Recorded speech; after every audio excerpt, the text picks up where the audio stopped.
नमस्कार। Hair optimist. और इस वीडियो में ना मैं सारे जितने भी डॉक्यूमेंट्स आपके नीडेड होते हैं डॉक्यूमेंट वेरिफिकेशन के टाइम पे, चाहे सीजीएल हो या किसी भी ग्रेजुएशन एग्ज़ाम का कोई भी होगा ना, तो उसमें क्या क्या मेनली जो डॉक्यूमेंट्स लगेंगे बोले ये सबके लिए ही है। ठीक है, तो स्टार्ट करते हैं। ठीक है, सारी लिस्ट है इसमें और सबका मैं तरीका भी बताऊंगा साथ ही साथ कि अगर आपके पास है नहीं या कुछ इश्यूज़ हैं तो कैसे क्या उसको सॉल्व आउट कर सकते हैं। जैसे कि पहला है डीवी लेटर। अब डीवी लेटर जो होगा आपका वो या तो बाय मेल आएगा या बाय पोस्ट। तो आपके पास जो भी हो, अगर मेल वाला पहले आ जाता है तो मेल वाला ले जा सकते हो प्रिंट आउट करवा के। अगर आपके पास पोस्ट वाला आ जाता है तो पोस्ट वाला भी साथ में ले जा सकते हो, बट मेल वाला भी चल जाता है। ठीक है, कोई भी एक हो उसको लेके जा सकते हो। उसके बाद आता है क्लास 10th की मार्कशीट। ठीक है, तो क्लास 10th की मार्कशीट तो कंपलसरी है भाई, है ना। और वो तो होना ही चाहिए, वो हर किसी के पास होती है मार्कशीट, मतलब जिसमें आपके मार्क्स मेंशन होते हैं ना सारे सब्जेक्ट वाइज। ठीक है, तो वो मार्कशीट। अच्छा, किसी का क्लास 10th की मार्कशीट में कुछ एरर हो गया तो आप क्या करोगे? पहली चीज़ तो आप एक एफिडेविट बनवा सकते हो। ठीक है, बट क्लास 10th की मार्कशीट में कुछ इश्यूज़ नहीं होने चाहिए वैसे ना, इतना ध्यान रखना। नहीं तो उसको अपडेट कराओ या कुछ भी हो, अपडेट में टाइम लग रहा है और अब डीबी आ गया है तो पहले डीबी कराओ और उनसे बोलो कि मैं अपडेट करवाने में डाल दूंगा। ठीक है, वैसे होना नहीं चाहिए क्लास 10th की में ना, वो ज़्यादा इम्पोर्टेंट है क्लास 10th। उसके बाद आता है क्लास 10th का सर्टिफिकेट। तो भाई साहब देखो, सर्टिफिकेट तो सबको नहीं मिलता है ना। अलग अलग स्टेट गवर्नमेंट के बोर्ड हैं तो वो तो नहीं प्रोवाइड करते हैं, बट एक सीबीएसई है जो प्रोवाइड करता है। ठीक है, तो जिसके पास है उसके बाद ठीक है, बढ़िया है। जिसके पास नहीं है वो जाके इशू करवा सकता है। ठीक है, अपने स्कूल में जाओ, स्कूल नहीं है तो कहीं पे रीजनल ऑफिस जो होते हैं सीबीएसई के, वहाँ पे जाके इशू हो जाता है। ठीक है, नॉर्मल प्रोसेस से करोगे तो अराउंड 14 डेज़ का रहता है, वो 2 हफ्ते के अंदर भेज देते हैं बाई पोस्ट। और अगर ज़्यादा अर्जेंट हो तो वहाँ पे बात कर लेना, वो अर्जेंट कुछ फ़ीस लगती है, उस फीस से फिर वो आपको अर्जेंट तुरंत की तुरंत दे देंगे। ठीक है, हैंड टू हैंड 1-2 घंटे में। उसके बाद सर्टिफिकेट का अगर ऐसा है कि आप नहीं जा पा रहे हो, है ना, और आपका बिल्कुल ही टाइम नहीं है, डीबी का टाइम आ गया है और उधर जाने का भी रीजनल ऑफिस ये सब टाइम नहीं है, तो आप डिजी लॉकर पे डाउनलोड करो। डिजी लॉकर से भी डाउनलोड हो जाता है, तो डिजी लॉकर वाला शो कर दो। उसके बाद बोलना कि सर हम अभी जाते ही हम अप्लाई कर देंगे और हम लेके आ जाएंगे। ठीक है, तो ये हो गया सर्टिफिकेट क्लास 10th का। ठीक है, फिर आता है क्लास 12th की मार्कशीट। तो भाई मार्कशीट होनी चाहिए सबके पास, ये तो कंपलसरी है ना। इसमें अगर कुछ एरर होता है तो वही एफिडेविट बनवाओ। ठीक है, एफिडेविट चल जाएगा। फिर आता है क्लास 10th का सर्टिफिकेट। ये हर किसी के पास नहीं होता, जिस वही सीबीएसई वाले प्रोवाइड करते हैं या कुछ एक आध बोर्ड प्रोवाइड करता होगा, तो वही सेम। अगर सीबीएसई का है नहीं आपके पास सेट, किसी और बोर्ड का है जो सिर्फ मार्कशीट प्रोवाइड करता है, तो आपको सर्टिफिकेट की आवश्यकता नहीं है। ठीक है, सिर्फ सीबीएसई वाले या जो जो प्रोवाइड करते हैं सर्टिफिकेट, वो सर्टिफिकेट लेके जाएंगे। और सर्टिफिकेट नहीं है तो मैंने सेम बताया कि आप सीबीएसई ऑफिस जाइए, रीजनल ऑफिस, वहाँ से इशू करवा लो। ठीक है, नहीं है तो डिजी लॉकर से डाउनलोड करके फ़िलहाल के लिए काम चला सकते हो, बट इशू तो करवाना ही पड़ेगा, आज नहीं तो कल। ठीक है, उसके बाद आता है भाई ग्रेजुएशन की फ़र्स्ट ईयर की मार्कशीट। ठीक है, फर्स्ट ईयर की मार्कशीट, सेकंड ईयर की मार्कशीट और थर्ड ईयर की मार्कशीट। अब कहीं कहीं पे क्या होता है कि first year, second year, third year अलग अलग होते हैं, और कहीं कहीं पे ऐसा होता है कि इवन 6 सेमेस्टर होते हैं ना, 6 या जो भी जितने सेमेस्टर वाइज भी होती हैं भाई, तो वो भी दिखा सकते हो। और कहीं कहीं ऐसा होता है कि तीनों ईयर की एक कंसोलिडेटेड होती है, सिंगल, जिसमें first year, second year, third year का सब कुछ कंबाइन दे रखो, तो भाई आपका भी कोई इशू नहीं है। ठीक है, first year, second year, third year अगर अलग अलग है तो वो ले जाओ, तीनों की एक साथ कंबाइन है तो वो ले जाओ। ठीक है, कुछ एरर है तो फिर अगेन एफिडेविट बनवा सकते हो। ठीक है, और इसके बाद आता है आपका ग्रेजुएशन का प्रोविजनल डिग्री या ओरिजिनल। अगर आपके पास प्रोविजनल है तो भी कोई इशू नहीं है, ओरिजिनल है तो फिर बात ही बढ़िया है। ठीक है, प्रोविजनल है तो चल जा रहा है, ऐसा कुछ नहीं है, बट अगर आपका प्रोविजनल है तो एक बार ट्राई करो, अपने कॉलेज जाओ और वहाँ पे बोलो कि मुझे ओरिजिनल मतलब अप्लाई करके आ जाओ। तो अगर वो बोलते हैं कि नहीं हम अभी प्रोवाइड नहीं करते, तो भी वो आपको एक एक्नॉलेजमेंट देंगे, है ना, एक रिसिप्ट टाइप की एक्नॉलेजमेंट कि हम अभी नहीं प्रोवाइड करते, हम 4 साल करते हैं, 3 साल बाद करते हैं, 2 साल बाद, जो भी है वो लिख के दे देंगे।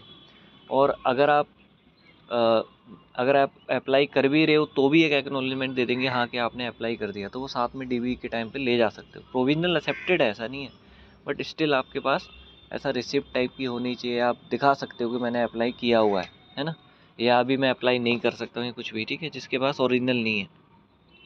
बाकी प्रोविजनल चल जाता है, ऐसा कुछ नहीं है, ठीक है। एफिडेविट मैंने बता दिया, अगर कुछ स्पेलिंग मिस्टेक है किसी भी डॉक्यूमेंट में तो आप एफिडेविट ले आ सकते हो। 5 फ़ोटोज़ कम से कम, ज़रूरी नहीं है कि आपका जो फॉर्म भरा था उसी टाइम की हो, कभी की भी चलती है, ठीक है। रिसेंट वाली भी आप ले जा सकते हो, ऐसा कोई इशू नहीं है, ठीक है।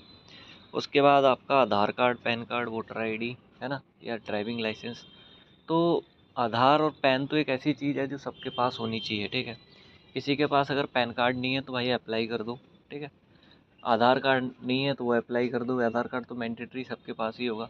आधार कार्ड पैन कार्ड में कुछ इश्यूज़ हैं, करेक्शन है, तो आधार कार्ड अपडेट हो जाता है, अपडेट करवा लो, ठीक है। नहीं तो डीवी अगर जल्दी आ गया तो डीवी के टाइम बोल के और उनसे बाद में अपडेट करवा दो कि मैं अपडेट करवा रहा हूँ, ठीक है। तो एक सॉल्यूशन है, अगर इनमें कुछ भी इशूज़ है तो आप अपडेट करवा सकते हो, ठीक है। फिर आता है अटेस्टेशन फॉर्म। तो अटेस्टेशन फॉर्म तो आपका डीवी लेटर के साथ ही आता है, ठीक है। और अगर डीवी के लेटर में आपका मेंशन है और आपको नहीं प्रोवाइड किया है तो आप ग्रुप से ले सकते हो, या किसी का भी कोई अटेस्टेशन का पर फॉर्मेट जो होता है वो सेम ही होता है मोस्टली, तो आप वो यूज़ कर सकते हो, ठीक है। अगर नहीं आया आता है तो वही भरना है, ठीक है।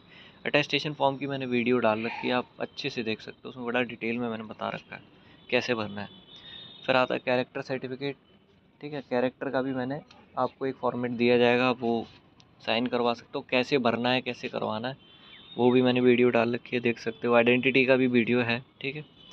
अब मेडिकल सर्टिफिकेट और हेल्थ सर्टिफिकेट ये आएगा, अगर आपको दे रखा है कि भाई आप मेडिकल सर्टिफिकेट या हेल्थ सर्टिफिकेट बनवा बनवा के लाओ, तो उसका आप जो भी उनने फॉर्मेट दिया होगा उस पर आप किसी भी डिस्ट्रिक्ट हॉस्पिटल में जाके government minimum rank civil surgeon या उससे बड़ी सीएमओ किसी से भी आप करवा सकते हो, ठीक है, बनवा सकते हो वहाँ पे। और नहीं मेंशन है तो उसका मतलब वो आपको खुद आपके वहीं पे ही करवाएंगे जहाँ आपका आपका डीवी होगा, ठीक है।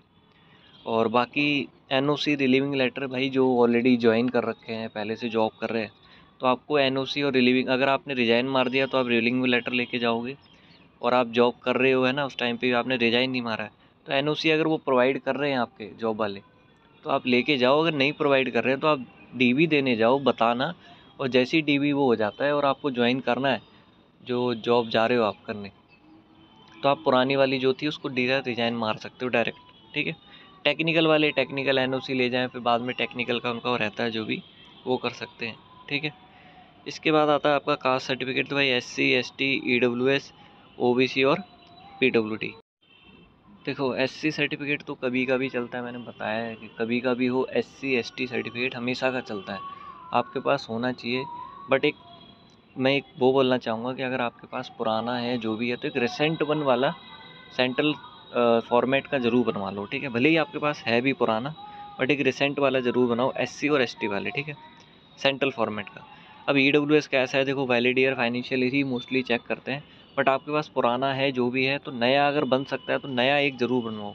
ओबीसी का सेम बोल रहा हूँ मैं, ओबीसी अगर पुराना है 3 साल तक चलता है, मुझे पता है, इवन 3 साल के क्रूशल के बाद 180 डेज तक चलता है, सुप्रीम कोर्ट की गाइडलाइंस है, ठीक है।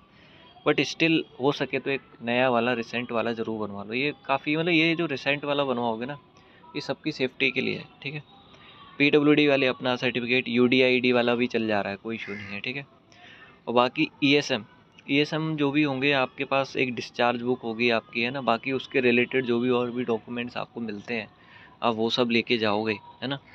तो ये सारी चीज़ें हो गई, है ना, सारा बता दिया मैंने। डीवी लेटर, 10th की मार्कशीट, 10th का सर्टिफिकेट, 12th की मार्कशीट, 12th का certificate, first year marksheet, second year, third year, है ना, ऑल 3 ईयर की अगर कंसोलिडेटेड है वो, प्रोविजनल है तो वो, डिग्री ओरिजिनल है तो एफिडेविट कैसे कब बनवाना है, फ़ोटोज़ रिसेंट वाली चल जाएंगी, कोई इशू नहीं है, आधार पैन ये सब, है ना, अटेस्टेशन, कैरेक्टर आइडेंटिटी, मेडिकल, है ना, सर्टिफिकेट या हेल्थ सर्टिफिकेट जो भी है, उसके बाद एनओसी रिलीविंग लेटर ये सब, है ना, अगर है आप ऑलरेडी जॉब कर रहे हो, है ना, तो वहाँ से लाना पड़ेगा, और नहीं देते हैं तो आप डीवी करवा के बाद में भी रिजाइन मार सकते हो।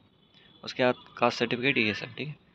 बाकी अच्छा लगा हो तो सब्सक्राइब कर देना, बहुत सारी वीडियोस लाएंगे, है ना, इन्फॉर्मेटिव, मेरा काम है इन्फॉर्मेटिव वीडियो लाना, जिससे आपकी हेल्प हो। तो आप जिसने नहीं किया है अभी तक सब्सक्राइब, वो सब्सक्राइब कर दें, है ना। तो और भी वीडियोस लाऊंगा मैं आगे, और जो सारी की सारी इन्फॉर्मेटिव ही होंगे, है ना। कुछ भी मेरी वीडियोस अलग नहीं होती हैं, सब में इन्फॉर्मेशन होती है, ठीक।